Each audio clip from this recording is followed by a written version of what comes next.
দেখছেন সেরা দাস জহিতা রয়েছে আপনাদের সঙ্গে।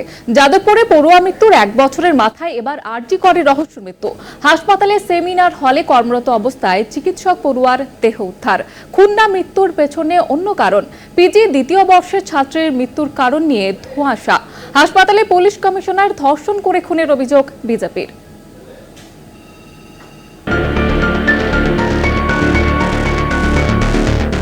9 আগস্ট 2023। আজ থেকে ঠিক 1 বছর আগে যাদবপুর বিশ্ববিদ্যালয়ের ইঞ্জিনিয়ারিং পড়ুয়ার মৃত্যু ঘিরে তোলপাড় পড়ে যায়। বছর ঘুরেছে, এবার ফের এক পড়ুয়ার দেহ উদ্ধার ঘিরে রহস্য। এবার ঘটনাস্থল আরজিকর হাসপাতাল। শুক্রবার সকালে হাসপাতালের ইমার্জেন্সি বিল্ডিং এর 4 তলায় সেমিনার হল থেকে উদ্ধার হয় স্নাতকোত্তরের দ্বিতীয় বর্ষের ছাত্রীর দেহ। পোশাক অবিন্যস্ত, মাথার কাছে ব্যাগ, ফোন, ল্যাপটপ সহ একাধিক জিনিস। বৃহস্পতিবার রাতে ডিউটির পর কেন, কিভাবে ওই পড়ুয়া সেমিনার হলে পৌঁছলেন? মৃত্যুর আগে ঠিক কি ঘটেছিল সেখানে? ঠিক কিভাবে মৃত্যু? সেমিনার হলে কিভাবে দেহ? ধর্ষণ করে খুন, নাকি মৃত্যুর নেপথ্যে অন্য কারণ? সূত্রের খবর, কাজের ফাঁকে বিশ্রাম নিতেই সেমিনার হলে যান ওই চিকিৎসক পড়ুয়া। কিন্তু তারপর কি পরিস্থিতির সামনে পড়তে হয় তাঁকে? চেস্ট মেডিসিন বিভাগের ছাত্রের মৃত্যুর কারণ নিয়ে চরম ধোঁয়াশা। প্রশ্ন উঠছে হাসপাতালের নিরাপত্তা নিয়েও। সেমিনার হলে কোনো নিরাপত্তারক্ষী ছিল না। সেমিনার হল বা তার আশেপাশে সিসি ক্যামেরা ছিল না। শহরের অন্যতম ব্যস্ত হাসপাতালে কিভাবে মৃত্যু? পড়ুয়ার মৃত্যু ঘিরে একাধিক প্রশ্ন। খবর পেয়ে ঘটনাস্থলে পৌঁছন পুলিশ কমিশনার বিনীত গোয়েল। বৃহস্পতিবার রাত থেকে যারা ডিউটিতে ছিলেন তাদের সঙ্গে কথা বলেন সিপি। আরজি করে তরুণী চিকিৎসকের মৃত্যুতেই ঘনীভূত হচ্ছে রহস্য। খুনের অভিযোগ মৃত পড়ুয়ার বাবা মায়ের। অর্ধনগ্ন অবস্থায় দেহ পাওয়া যায়, চশমা ভাঙা অবস্থায় দেহ পাওয়া যায়। মেয়ের গায়ে শুধু নীল রঙের চাদর ছিল। ঘটনাস্থলে সিসি ক্যামেরা নেই, নজরদারিও নেই। বিস্ফোরক দাবি মৃত পড়ুয়ার বাবা মায়ের। মৃত পড়ুয়ার বাবা মাকে ফোন করেন রাজ্যের মুখ্যমন্ত্রী মমতা বন্দ্যোপাধ্যায়। পুলিশ তদন্ত করছে আশ্বাস দিয়েছেন মুখ্যমন্ত্রী।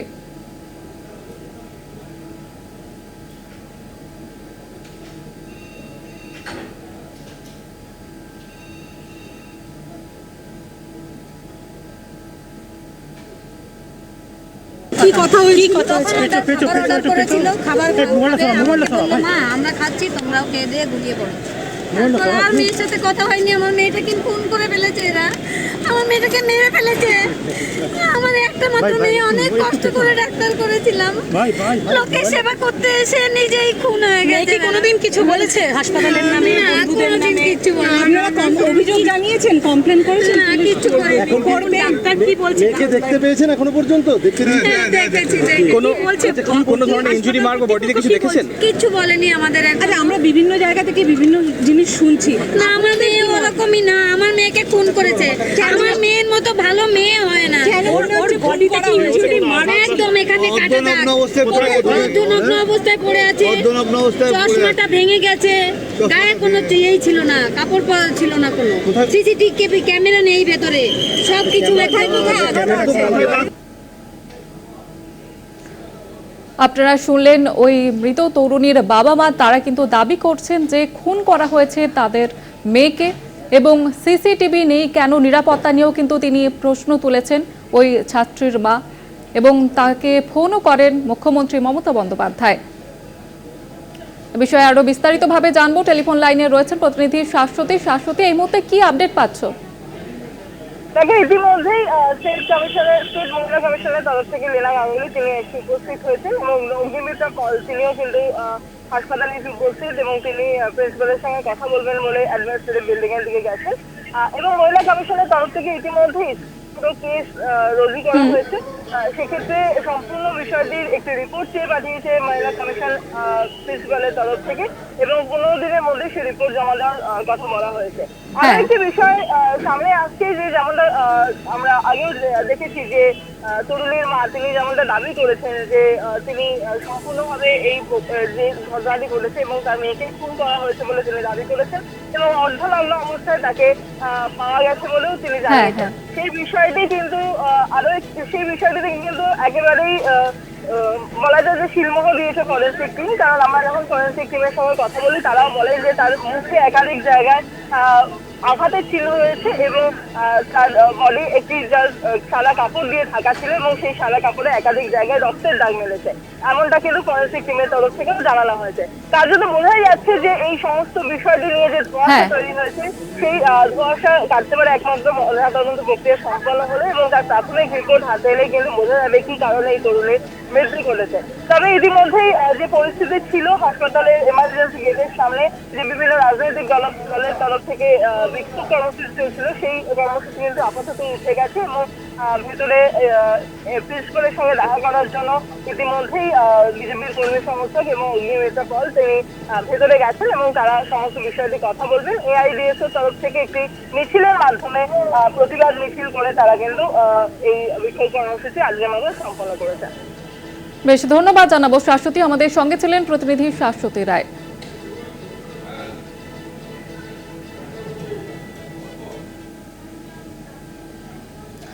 আরজি করে তরুণী চিকিৎসকের রহস্য মৃত্যুর প্রতিবাদে হাসপাতালের সামনে বিক্ষোভ বিজেপির। বিক্ষোভ দেখায় ডিএসও, অ্যাম্বুলেন্স আটকানোর অভিযোগ করছে হয়রানি রোগীর আত্মীয়দের। এই ঘটনাকে কেন্দ্র করে তুমুল চাঞ্চল্য ছড়ায় ওই এলাকায় এবং আজ দিনভর যে ঘটনার দিকে নজর ছিল, যে আরজি করে তরুণী চিকিৎসকের রহস্য মৃত্যুর ঘটনা, এবং এই ঘটনায় এবার প্রতিবাদে বিজেপি বিক্ষোভ দেখায় ডিএসও, অ্যাম্বুলেন্স আটকানোর অভিযোগ করছে এবং এই ঘটনাকে কেন্দ্র করে হয়রানির শিকার হন রোগীর আত্মীয়রা।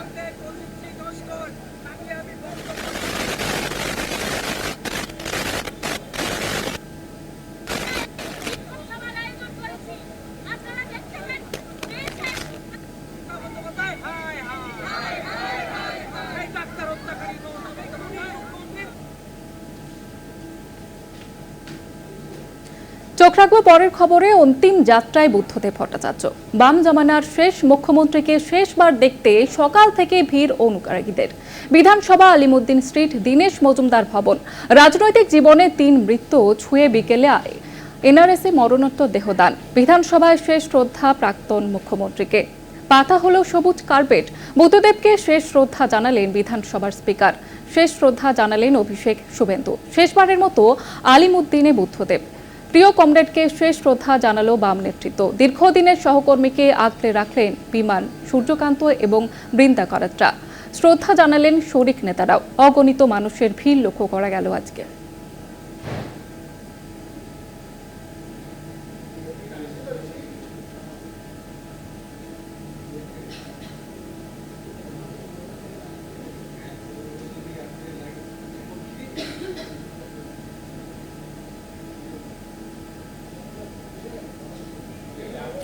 শেষবার আলিমুদ্দিনে বুদ্ধবাবু। একসময় নক্ষত্রের হাট বসত এই আলিমুদ্দিনে। একে একে চলে গিয়েছেন জ্যোতি বসু, অনিল বিশ্বাস, শ্যামল চক্রবর্তীরা। শুধু পড়ে রইলেন 84 বছর পার হয়ে যাওয়া বামফ্রন্টের চেয়ারম্যান। শুক্রবার বুদ্ধদেবের শেষ যাত্রায় হাত তুলে লাল সেলাম জানালেন বিমান বসু।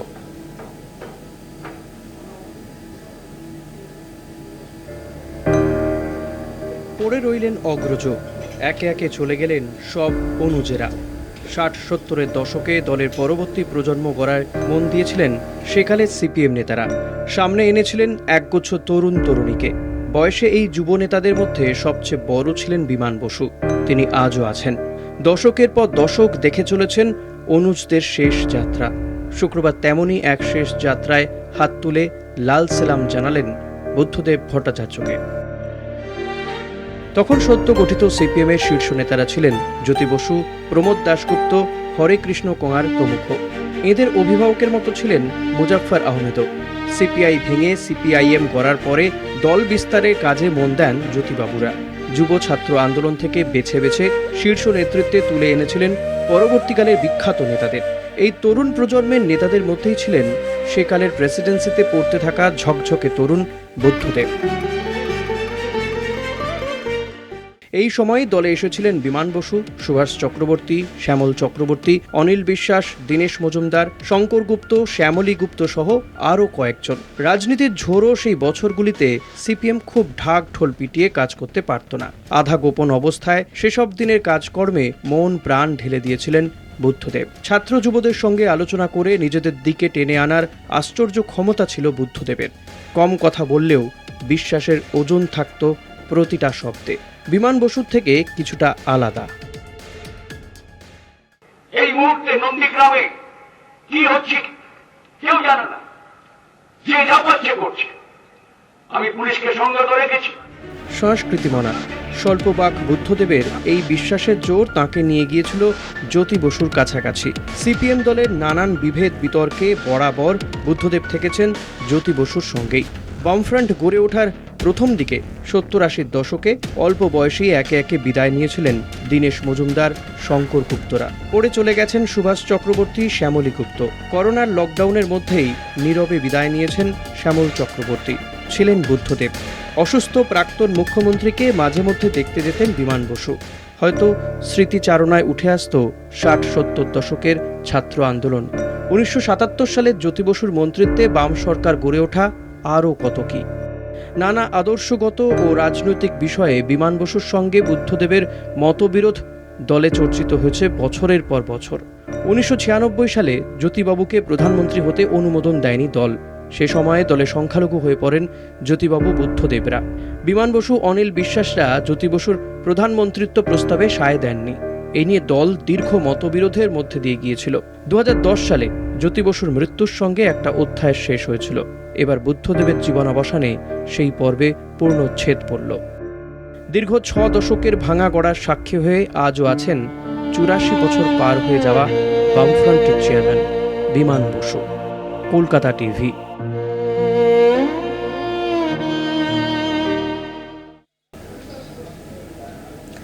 জঙ্গলমহলের পর্যটনে নয়া পালক। শিলিগুড়ির পর এবার জঙ্গলমহলেও টাইগার সাফারি। পর্যটক টানতে ঝাড়গ্রাম 64 একর জমিতে টাইগার সাফারি হবে, ঘোষণা মুখ্যমন্ত্রীর। এর জন্য খরচ হবে 10 কোটি টাকা। ঝাড়গ্রাম চিড়িয়াখানার বিপরীতে হবে এই সাফারি। জঙ্গলমহল আর আতঙ্ক একসময় সমার্থক ছিল। বন্দুক, মাইন, মাওবাদী শব্দগুলো ভয় ধরাতো। আজ সেই জঙ্গলমহলই পর্যটকদের কাছে অন্যতম আকর্ষণ। বর্ষা হোক বা শীত, প্রচুর মানুষ বেড়াতে যান ঝাড়গ্রামে।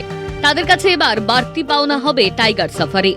শাল জঙ্গলে ঘেরা ঝাড়গ্রামকে পর্যটনে আরও সমৃদ্ধ করতেই টাইগার সাফারির পরিকল্পনা। আপনাদের এখানে একটা ছোট্ট চিড়িয়াখানা আছে, তাই তো? আমি আগামী দিনের জন্য আরও ট্যুরিস্ট অ্যাট্রাকশনের জন্য একটা বেঙ্গলের আমরা একটা ঝাড়গ্রাম চিড়িয়াখানার উল্টো দিকে যে 64 একর জমি আছে, তাতে একটা টাইগার সাফারি চালু করব 10 কোটি টাকা দিয়ে, যাতে অনেক ট্যুরিস্ট আসে, দেখতে পায়। আমাদের উত্তরবঙ্গের শিলিগুড়িতে আমরা করেছি এবং আমরা সেইটাই এখানেও আমরা করে দিচ্ছি। 1980 ঝাড়গ্রাম শহরের উপকণ্ঠে মিনি জু অর্থাৎ ডিয়ার পার্ক গড়ে তোলা হয়। রাজ্যে পালা বদলের পরে মুখ্যমন্ত্রী মমতা বন্দ্যোপাধ্যায় মিনি জুর নাম বদল করে জঙ্গলমহল জুওলজিক্যাল পার্ক নাম দেন। প্রায় 33 একর জমির উপর এই পার্কের পরিকাঠামোগত উন্নয়ন করা হয়। আনা হয় চিতাবাঘ, একটি ফিশিং ক্যাট। গত বছর সেন্ট্রাল জু অথরিটি বিচারে সারা দেশের মধ্যে সেরা চিড়িয়াখানা হিসেবে 4র্থ স্থান অধিকার করে জঙ্গলমহল জুওলজিক্যাল পার্ক। এবার সেই পার্ককেই ঢেলে সাজানোর উদ্যোগ নিয়েছে বন দফতর। এবার তাতেই শিলমোহর মমতার। ডেভেলপমেন্ট হবে, লোকজন আসবে, টুরিস্ট আসবে, দোকানদারিদের একটু লাভবান হবে। আমরা যেমন একটা স্ট্যান্ড করেছি, ওতেও আমারও কিছু প্রফিট হবে। পর্যটক কি আরো বাড়বে? হ্যাঁ, বাড়বে বাড়বে। এখানে একটা এক্সিস্টিং আমাদের জুলজিক্যাল পার্ক আছে আর কি, ঝাড়গ্রাম জুলজিক্যাল পার্ক। সেই ঝাড়গ্রাম জুলজিক্যাল পার্কেরই একটা টাইগার সাফারির জন্য একটা এক্সটেনশন পার্ট নেওয়া হচ্ছে, নিয়ার অ্যাবাউট 26 হেক্টরের কিছু বেশি আর কি। তো সেইটাই আমরা দেখছি যে জায়গাটা সরেজমিনে তদন্ত করে। এছাড়াও খড়গপুর ঝাড়গ্রাম নিয়ে একটি ইন্ডাস্ট্রিয়াল করিডোর তৈরির ঘোষণা করেছেন মমতা। ঝাড়গ্রাম থেকে অরূপ ঘোষের রিপোর্ট, কলকাতা টিভি। ওপার বাংলায় পালা বদল, অন্তর্বর্তী সরকার গঠিত। প্রধান উপদেষ্টা হিসেবে শপথ গ্রহণ করেন মোহাম্মদ ইউনূস। শপথ আরও 13 জনের। অরাজকতা করলেই ব্যবস্থা, প্রথম ভাষণে সতর্কবার্তা নোবেলজয়ী অর্থনীতিবিদের। অন্তর্বর্তী সরকার গঠনে মোদি মমতার অভিনন্দন বার্তা।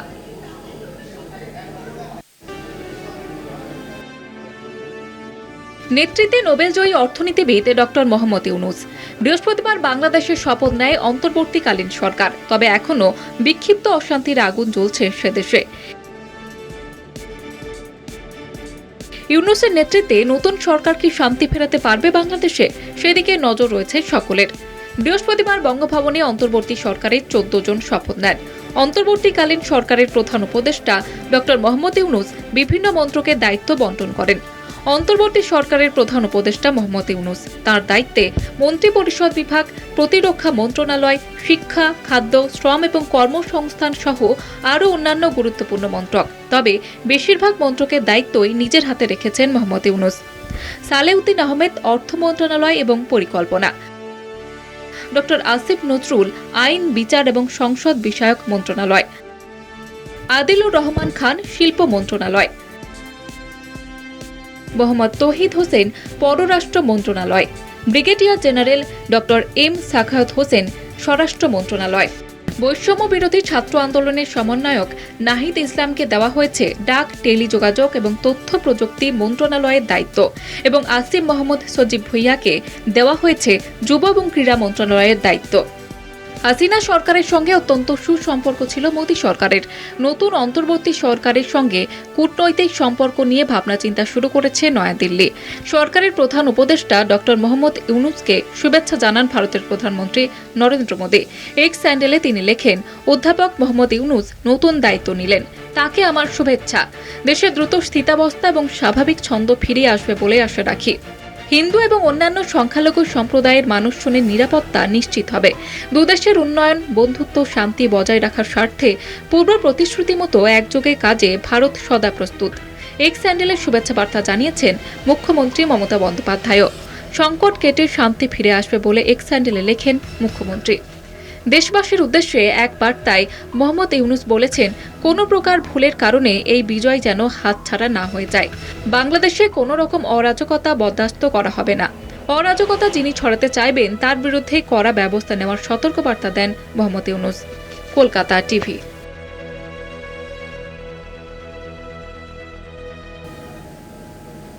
দেশ ছেড়ে ভারতে আশ্রয় নিয়েছেন বাংলাদেশের প্রাক্তন প্রধানমন্ত্রী শেখ হাসিনা। তার পরবর্তী আশ্রয় কোথায় হতে চলেছে সেই জল্পনার মাঝেই হাসিনা পুত্র সজীব ওয়াজেদ জানালেন, শান্তি ফিরলে দেশে ফিরবেন হাসিনা।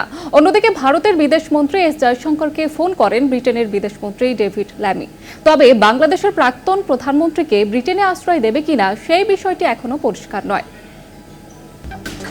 দেশজুড়ে অচলাবস্থার মধ্যে অন্তর্বর্তী সরকার গঠন হয়েছে বাংলাদেশে। নোবেলজয়ী অর্থনীতিবিদ মোহাম্মদ ইউনূস এই সরকারের প্রধান উপদেষ্টা। 5 আগস্ট থেকে দেশছাড়া বাংলাদেশের প্রাক্তন প্রধানমন্ত্রী শেখ হাসিনা আপাতত ভারতে ঠাঁই নিয়েছেন তিনি। হাসিনা বাংলাদেশ ছাড়ার পর তার পুত্র সজীব ওয়াজেদ জয় বলেছিলেন, তার মা আর রাজনীতিতে ফিরবেন না। বাংলাদেশের ভবিষ্যৎ কি হবে তা নিয়ে যে বঙ্গবন্ধুর পরিবার আর ভাবে না সেটা স্পষ্ট বলেছিলেন। তবে বুধবার এক ভিডিও বার্তায় তিনি জানান, রাজনীতি থেকে সরছে না আওয়ামী লীগ। বৃহস্পতিবার তিনি জানান, গণতন্ত্র পুনঃপ্রতিষ্ঠিত হলেই দেশে শান্তি ফিরলেই সে দেশে ফিরবেন হাসিনা। শুধু তাই নয়, বাংলাদেশের পরিস্থিতি নিয়ে পাকিস্তানের দিকেই আঙুল তোলেন তিনি। অন্যদিকে হাসিনার পরবর্তী আশ্রয় কোথায় হবে তা এখনো পর্যন্ত পরিষ্কার নয়। এরই মধ্যে বৃহস্পতিবার ভারতের বিদেশমন্ত্রী এস জয়শঙ্করকে ফোন করেন ব্রিটেনের বিদেশমন্ত্রী ডেভিড ল্যামি। বাংলাদেশের প্রাক্তন প্রধানমন্ত্রীকে ব্রিটেনে আশ্রয় দেবে কিনা সেই বিষয়টি এখনো পরিষ্কার নয়। তবে বিদেশমন্ত্রী এস জয়শঙ্কর এবং ব্রিটেনের বিদেশমন্ত্রীর মধ্যে বাংলাদেশের পরিস্থিতি নিয়ে কথা হয়েছে বলে এক্স হ্যান্ডেলে জানিয়েছেন জয়শঙ্কর। কলকাতা টিভি। সেরা 10 এই পর্যন্তই। দেখতে থাকুন কলকাতা টিভি রাত 3-7 দিন।